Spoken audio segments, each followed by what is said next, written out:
ಭಾಗವಹಿಸಿರ್ತಕ್ಕಂಥ ಎಲ್ಲ ಪಕ್ಷದ ಮುಖಂಡರೇ, ಅಣ್ಣ ತಮ್ಮಂದಿರ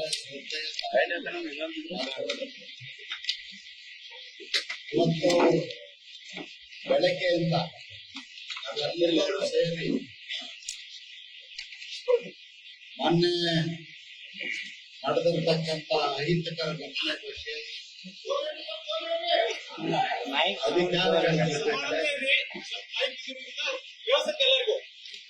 ಅಧಿಕಾರಿಗಳ ಜೊತೆಯಲ್ಲಿ ಜಿಲ್ಲಾ ಆಡಳಿತದ ಜೊತೆಯಲ್ಲಿ ನಾವೆಲ್ಲ ಚರ್ಚೆ ಮಾಡಿದ್ವಿ. ಮೊನ್ನೆ ನಡೆದಂತ ಘಟನೆ ಇಡೀ ದೇಶದ ಘಟನೆ.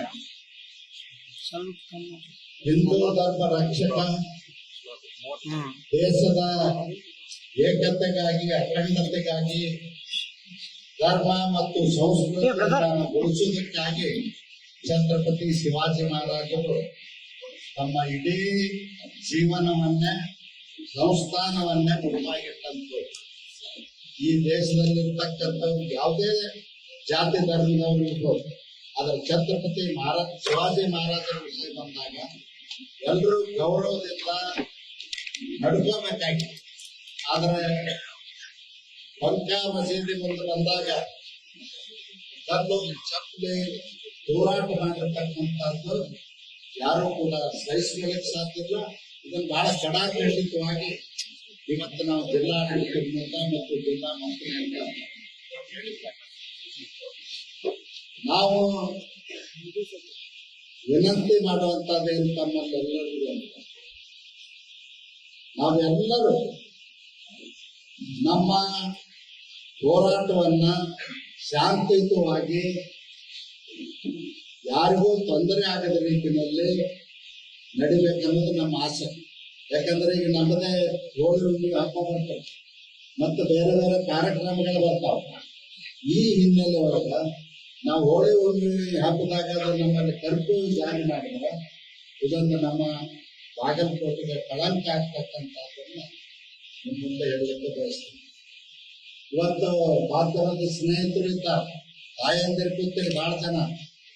ನಮ್ಮ ಸರ್ಕಾರ ಅಧಿಕಾರದಲ್ಲಿದ್ದಂತ ಸಂದರ್ಭದಲ್ಲಿ ಒಂದೇ ಒಂದು ಸಣ್ಣ ಘಟನೆ ನಡೆಯಲಿಲ್ಲ, ಯಾರ್ದು ಒಂದು ಕೂದಲು ಕೊಂಡಾಗುವಂತದ್ದು ಆಗ್ಲಿಲ್ಲ.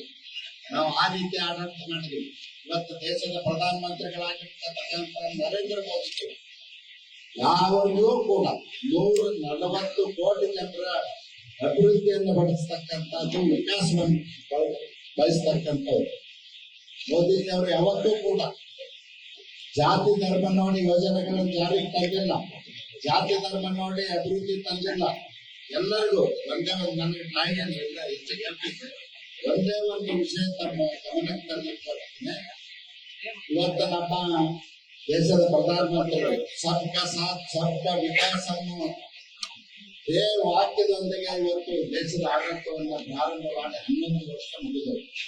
11 ವರ್ಷದಲ್ಲಿ ಅವರು ಅಧಿಕಾರಕ್ಕೆ ಬಂದ ಮೇಲೆ ಪ್ರತಿಯೊಬ್ಬರಿಗೂ ಕೂಡ, ಬಡವರು ಕೂಡ ಬ್ಯಾಂಕಿನಲ್ಲಿ ಅಕೌಂಟ್ ಓಪನ್ ಮಾಡಬೇಕು, ಅವ್ರು ಬ್ಯಾಂಕಿಗೆ ಹೋಗ್ಬೇಕು, ಬ್ಯಾಂಕಿನ ಕಟ್ಟೆ ಹತ್ತಬೇಕು ಅನ್ನೋದಕ್ಕಿಂತ ಮುದ್ರಾ ಯೋಜನೆಯನ್ನು ಜಾರಿ 30 ಲಕ್ಷ ಕೋಟಿ ಹಣವನ್ನ ಇವತ್ತು ಬಡವರಿಗಾಗಿ ಕೊಡ್ತಕ್ಕಂಥದ್ದನ್ನು ಮಾಡಿದ. ಯಾವುದೇ ಗ್ಯಾರಂಟಿ ಇಲ್ಲದೆ ಸಾಲ ಕೊಡ್ತಕ್ಕಂಥದ್ದನ್ನು ಮಾಡಿದ.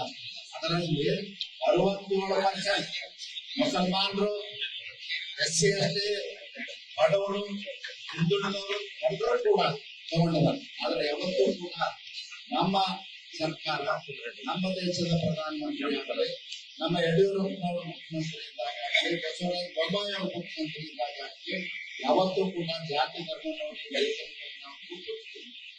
ಆದ್ರೆ ಇವತ್ತು ಕಾಂಗ್ರೆಸ್ನವರು ಪಕ್ಷಪಾತ ಮಾಡಿ ಕೇವಲ ವೋಟ್ ಬ್ಯಾಂಕ್ ರಾಜಕಾರಣಕ್ಕಾಗಿ ಜಾತಿಗಳ ಮಧ್ಯೆ ವಿಷ ಬೀಜ ಬಿತ್ತಾ ಇರ್ತಾರೆ, ಧರ್ಮಗಳ ಮಧ್ಯೆ ವಿಷ ಬೀಜ ಬಿತ್ತಾ ಇರ್ತಾರೆ. ಈ ರೀತಿ ಮಾಡಿದ್ರಿಂದ ಇವತ್ತು ಇಡೀ ರಾಜ್ಯದಲ್ಲಿ ಪ್ರತಿಯೊಬ್ಬರು ನೆಮ್ಮದಿಯನ್ನ ಕೆಡಿಸ್ತಕ್ಕಂಥ ಕೆಲಸ ಸರ್ಕಾರವೇ ಕೂತು ಮಾಡ್ತಾರೆ. ಇದಕ್ಕೆ ನೀವೆಲ್ಲರೂ ಅರ್ಥ ಮಾಡ್ಕೊಳ್ಬೇಕು ಅಂತ ನಾನು ವಿನಂತಿ ಮಾಡ್ತೇನೆ. ಈ ಸಂದರ್ಭದೊಳಗ 26 ಸಿದ್ದೇವರು 26ಕ್ಕೆ ತಾವು ಹೋರಾಟ ಮಾಡ್ಬೇಕಂತ ಆಲೋಚನೆ ಮಾಡ್ತಾ ಇದ್ದೀರಿ. ಅದರ ಜಯಂತಿ ಮಾಡ್ಬೇಕಂತ ಎಲ್ಲ ಆಲೋಚನೆ ಮಾಡ್ತಾ ಇದ್ದೀರಿ. ಹೇಳಿ ಇಷ್ಟೇ ನಮಗೆ ನನ್ನ ವಿನಂತಿ ಅದ.